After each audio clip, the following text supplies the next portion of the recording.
여러분은 오늘 침대에서 일어날 때 어떤 발을 먼저 내딛었습니까?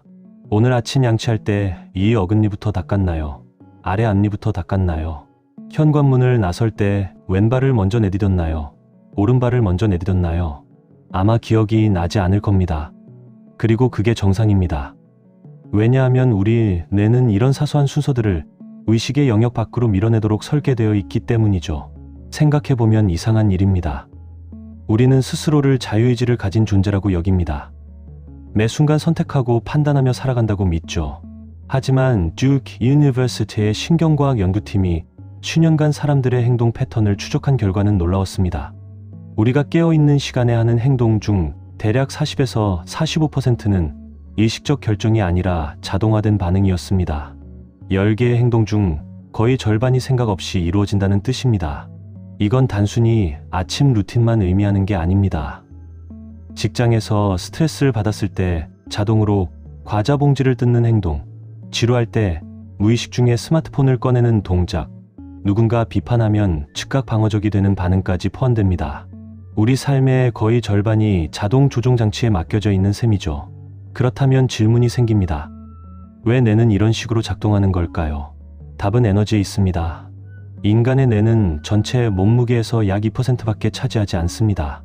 그런데 놀랍게도 우리가 하루 동안 소비하는 전체 에너지의 약 20%를 뇌가 사용합니다. 작은 장기가 엄청난 양의 연료를 태우는 겁니다. 수백만 년의 진화 과정에서 뇌는 이 비싼 에너지를 어떻게든 절약하려고 애써왔습니다. 생존이 달린 문제였으니까요. 원시 시대를 상상해보세요. 어떤 원시인이 매일 아침 일어나서 오늘은 어떤 과일을 먹을까? 어느 나무 밑에서 쉴까? 어떤 도구로 사냥할까를 전부 처음부터 다시 고민했다면 금방 지쳐버렸을 겁니다. 정작 맹수를 만났을 때 도망칠 힘이 남아있지 않았겠죠. 그래서 뇌는 영리한 전략을 개발했습니다. 반복되는 행동은 자동화 경로로 보내버리는 겁니다. 한번 학습한 패턴은 의식의 개입 없이도 실행되도록 만들었죠. 이것이 바로 습관의 시작입니다. 처음 자전거를 배울 때를 떠올려 보겠습니다. 핸들을 잡고 페달을 밟고 균형을 잡는 것. 모든 것이 낯설고 어렵습니다. 넘어지고 다시 일어서고 또 넘어집니다. 그런데 신기하게도 어느 순간부터는 생각하지 않아도 몸이 알아서 움직입니다. 핸들을 어느 정도 꺾어야 하는지, 페달에 얼마나 힘을 줘야 하는지 계산하지 않아도 자연스럽게 됩니다. 이 과정에서 뇌 안에서는 놀라운 변화가 일어납니다. 처음 자전거를 배울 때는 전전두엽이라는 부위가 활발하게 작동합니다. 전전두엽은 의식적 사고, 계획, 주의 집중을 담당하는 뇌의 CEO 같은 곳입니다. 모든 동작을 하나하나 감독하고 수정하죠. 그래서 초보자는 30분만 자전거를 타도 정신적으로 완전히 탈진합니다. 하지만 연습이 반복되면 뇌의 다른 영역이 개입하기 시작합니다. 바로 기저핵이라는 부분입니다. 기저핵은 뇌의 깊은 곳에 자리 잡은 구조물인데 여기가 바로 습관의 본거지입니다. 신경과학자들은 이 기저핵을 자동 파일럿이라고 부르기도 합니다. MIT의 신경과학자 앤 그레이비어 교수팀은 수십 년간 쥐와 인간의 뇌를 연구하면서 기저핵의 역할을 밝혀냈습니다. 실험은 이렇게 진행됐습니다. 미로 속에 쥐를 넣고 특정 소리가 나면 출발해서 먹이를 찾도록 훈련시켰죠. 처음에는 쥐의 뇌 전체가 활성화됐습니다. 온갖 신경세포들이 불을 밝히며 지금 뭐 하는 거야? 어디로 가야 해? 라고 난리였던 겁니다. 그런데 같은 미로를 수십 번 반복하자 놀라운 변화가 관찰됐습니다. 뇌의 활동 패턴이 완전히 달라진 겁니다. 처음에는 온 뇌가 켜져 있었다면 나중에는 시작과 끝 부분에서만 활동이 일어났습니다. 소리를 듣는 순간 잠깐 반짝, 먹이를 발견하는 순간 다시 반짝. 중간 과정은 거의 꺼진 상태였죠. 이게 정확히 습관이 작동하는 방식입니다. 뇌는 행동의 전체 순서를 하나의 덩어리, 청크로 만들어버립니다. 마치 컴퓨터 프로그램에서 자주 쓰는 명령어들을 하나의 매크로로 저장하는 것처럼요. 한번 저장되면 처음 신호만 들어와도 나머지는 자동으로 실행됩니다. 자전거 타기로 돌아가 보겠습니다. 숙련된 사이클리스트의 뇌를 fMRI로 스캔해보면 자전거를 탈 때 전전두엽은 거의 쉬고 있습니다. 대신 기저핵과 소뇌가 조용히 일을 처리하죠. 그래서 자전거를 타면서도 친구와 수다를 떨 수 있고 주변 풍경을 감상할 수 있습니다. 의식은 다른 곳에 쓸 수 있게 되는 겁니다. 이제 여기서 핵심 질문이 나옵니다. 내가 어떤 행동을 습관으로 저장할지는 어떻게 결정할까요? 답은 도파민이라는 신경전달 물질에 있습니다. 도파민에 대해서는 많은 오해가 있습니다. 흔히 도파민을 쾌락 물질이라고 부르는데 엄밀히 말하면 틀렸습니다. 도파민의 진짜 역할은 쾌락하체가 아니라 예측과 보상 추구입니다. 조금 더 정확히 말하자면 도파민은 이 행동을 하면 좋은 일이 생길 것 같아 라는 신호를 보내는 화학물질입니다. 월프람 슈켈츠라는 신경과학자가 원숭이 시험으로 이걸 멋지게 증명했습니다. 원숭이 뇌에 아주 가느다란 전극을 꽂아서 도파민 세포의 활동을 실시간으로 기록했죠. 처음에는 원숭이에게 사과 주스를 주면서 불빛을 켰습니다. 원숭이는 주스를 받는 순간 도파민이 확 분비됐습니다. 와, 맛있다 하는 신호였죠. 그런데 이 조합을 여러 번 반복하자 패턴이 바뀌기 시작했습니다. 나중에는 주스를 받을 때가 아니라 불빛이 켜지는 순간에 도파민이 분비됐습니다. 내가 학습한 겁니다. 불빛은 곧 주스가 온다는 연결고리를 만들어낸 거죠. 더 흥미로운 건 만약 불빛은 켜졌는데 주스가 안 오면 도파민이 뚝 떨어진다는 겁니다.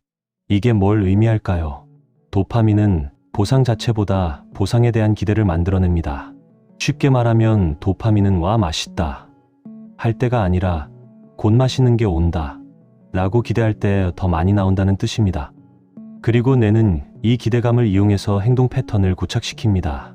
신호가 오면 도파민이 분비되고 그 도파민이 자, 이제 행동할 시간이야 라고 우리를 밀어붙입니다. 일상에서 예를 들어볼까요? 여러분이 퇴근하고 집에 들어서는 순간을 상상해 보세요. 현관문을 열고 신발을 벗습니다.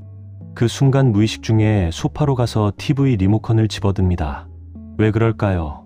예전에 퇴근 후 TV를 켜고 쉬면서 기분이 좋았던 경험이 뇌에 저장되어 있기 때문입니다.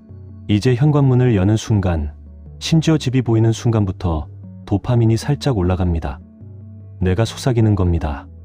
곧 편안해질 거야. 빨리 소파로 가자. 여러분은 의식적으로 TV를 보기로 결정한 게 아닙니다. 이미 뇌가 자동 경로를 작동시켰습니다. 습관 형성 과정을 좀 더 자세히 들여다보겠습니다. 신경과학에서는 습관이 만들어지는 과정을 크게 3단계로 설명합니다. 첫 번째는 학습 단계입니다. 새로운 행동을 처음 시작할 때 뇌는 모든 감각을 동원해서 정보를 수집합니다. 전전두엽이 총지휘를 맡고 해마라는 기억 저장소가 열심히 기록하죠. 이렇게 하니까 이런 결과가 나왔네 하면서 데이터를 모읍니다. 두 번째는 반복 단계입니다. 같은 행동이 여러 번 되풀이되면 뇌는 패턴을 찾기 시작합니다.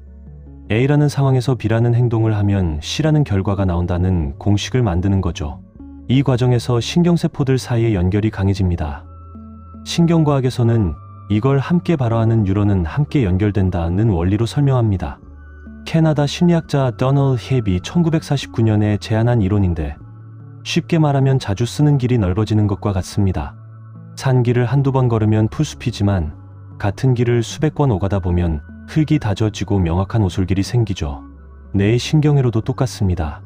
세 번째가 자동화 단계입니다. 충분히 반복되면 행동의 제어권이 전전두엽에서 기저핵으로 넘어갑니다. 이제 의식적 노력 없이도 행동이 시행됩니다. 습관이 완전히 자리 잡은 상태죠. 그런데 여기서 중요한 사실 하나를 짚고 넘어가야 합니다. 습관이 자동화된다는 건 뇌의 다른 부분들이 완전히 손을 뗀다는 의미가 아닙니다. 오히려 더 효율적인 협업 체계가 만들어진다는 뜻입니다.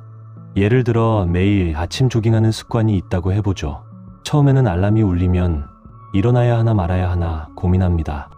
전전두엽이 열심히 판단합니다. 하지만 3개월쯤 지나면 알람 소리만 들어도 자동으로 몸이 일어납니다. 기저핵이 조깅 프로그램 실행을 눌러버린 겁니다.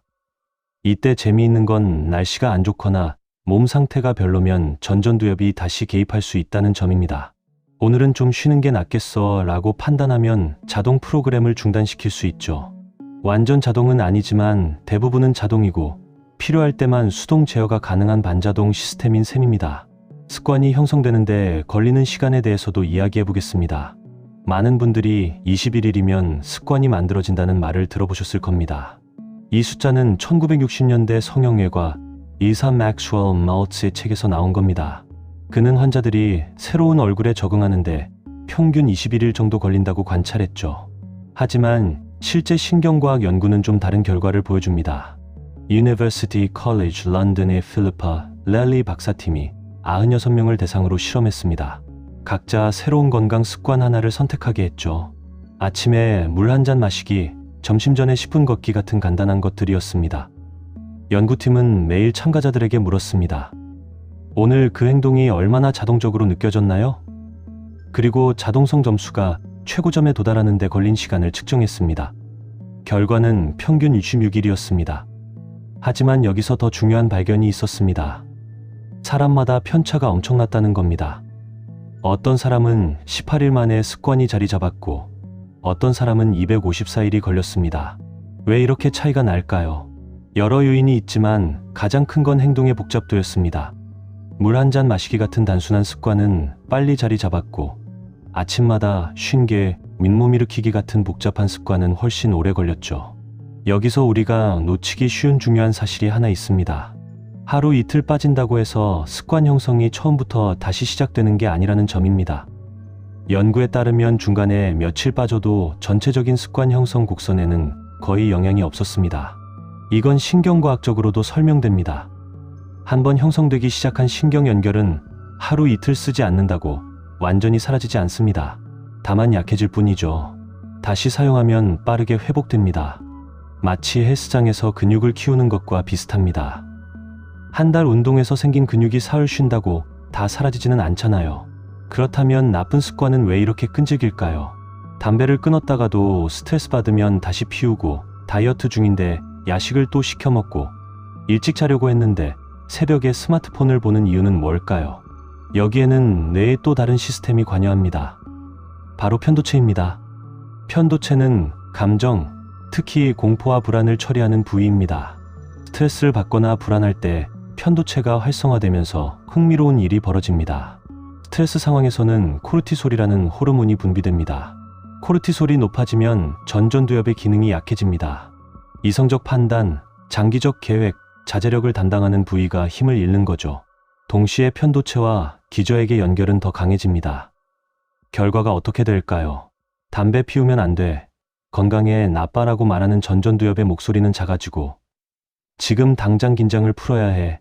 담배 안 대면 돼라고 속삭이는 기저액의 목소리가 커집니다. 과거에 담배를 피우고 순간적으로 긴장이 풀렸던 기억, 그 습관 회로가 강력하게 작동하는 겁니다. 더 심각한 건 나쁜 습관일수록 보상이 즉각적이라는 점입니다.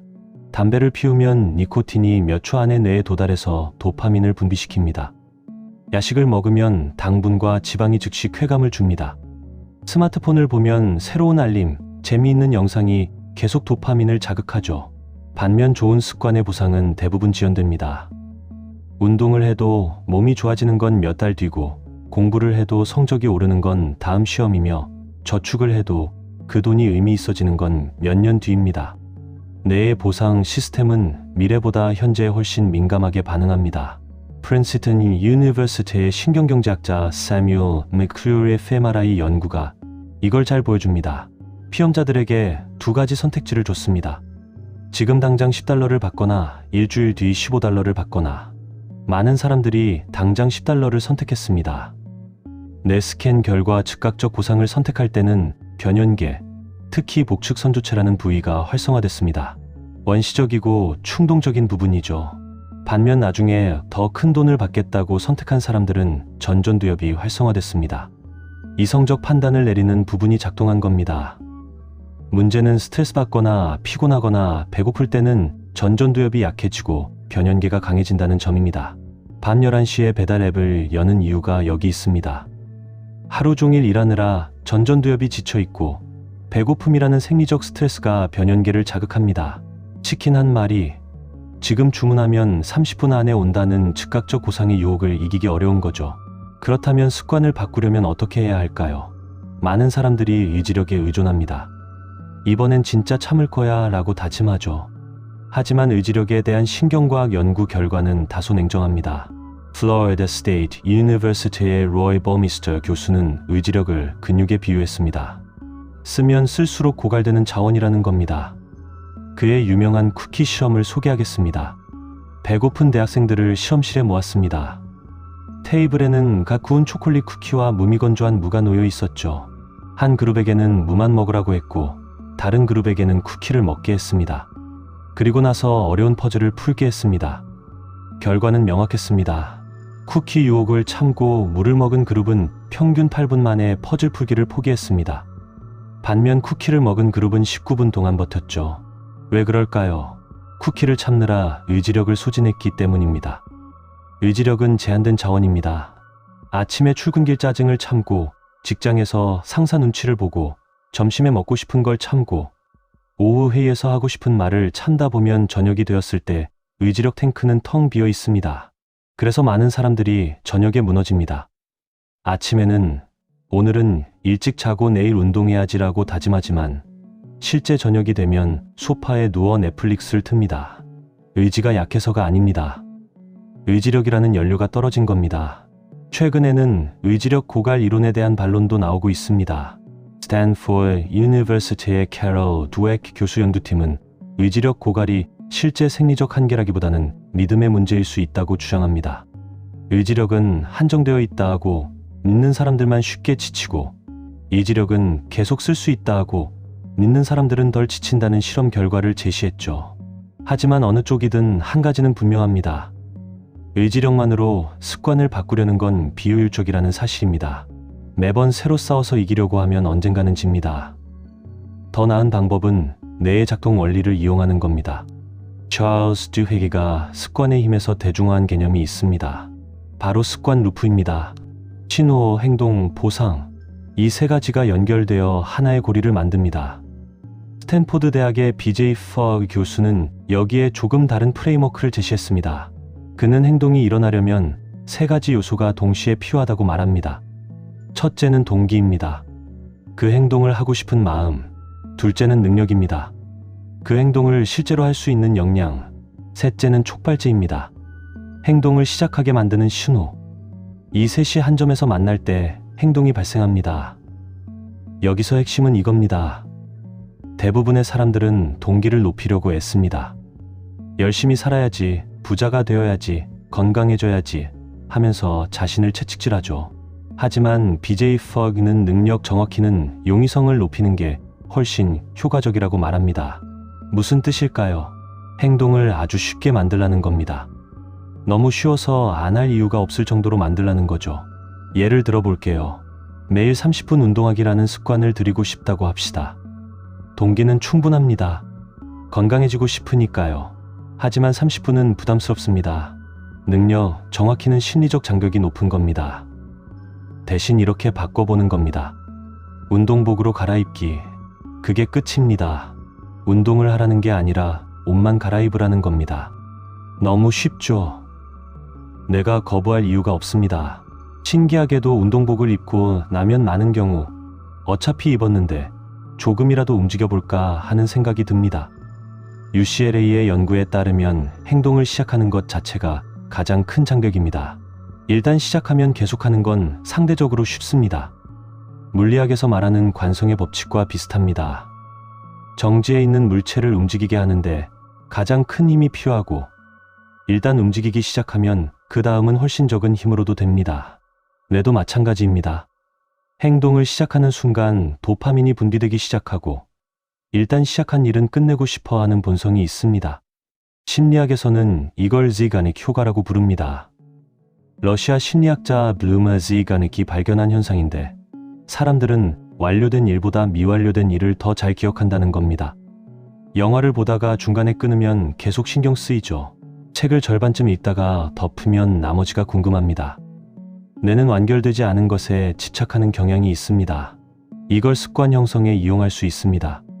완벽하게 끝내려고 하지 말고 일단 시작만 하라는 겁니다. 환경 설계도 중요합니다. 행동경제학자 리처드 텔러가 제안한 넛지 개념이 여기 적용됩니다. 넛지는 슬쩍 툭 친다는 뜻인데 강제하지 않고 선택을 유도하는 방법입니다. 한 연구에서 구내식당 실험을 했습니다. 건강한 음식을 눈높이에 두고 정크푸드는 아래쪽 구석에 배치했더니 아무런 공지 없이도 건강한 음식 선택이 25% 증가했습니다. 사람들은 자기가 선택했다고 생각하지만 실제로는 환경이 선택을 유도한 겁니다. 집에서도 똑같이 할 수 있습니다. 운동화를 침대 옆에 두면 아침에 운동할 확률이 올라갑니다. 책을 베개 옆에 두면 자기 전에 책을 읽을 가능성이 커지죠. 스마트폰을 거실에 두고 자면 아침에 스마트폰부터 확인하는 습관이 줄어듭니다. 제임스 클리어가 아주 작은 습관의 힘에서 제안한 습관 쌓기 전략도 뛰어난 방법입니다. 이미 자리 잡은 습관에 새로운 습관을 붙이는 겁니다. 예를 들면 이런 식이죠. 아침 커피를 내린 후에 물 한 잔을 마신다. 점심 식사를 마친 후에 10분 산책한다. 잠옷으로 갈아입은 후에 감사 일기를 한 줄 쓴다. 왜 이게 효과적일까요? 뇌는 이미 커피 내리기, 점심 식사, 잠옷 갈아입기라는 자동화된 루틴을 가지고 있습니다. 여기에 새로운 행동을 연결하면 기존 신경회로를 활용할 수 있습니다. 완전히 새로운 길을 만드는 게 아니라 기존 길에서 조금만 확장하는 거죠. 수면과 습관의 관계도 빼놓을 수 없습니다. UC 베클리의 매튜 워커 교수 연구에 따르면 수면 중에 뇌는 낮 동안 학습한 내용을 정리하고 장기 기억으로 옮깁니다. 특히 깊은 수면 단계에서 해마가 하루의 경험을 신피질로 전송하면서 기억이 공고화됩니다. 습관도 마찬가지입니다. 낮에 반복한 행동 패턴이 밤 사이 뇌에 각인됩니다.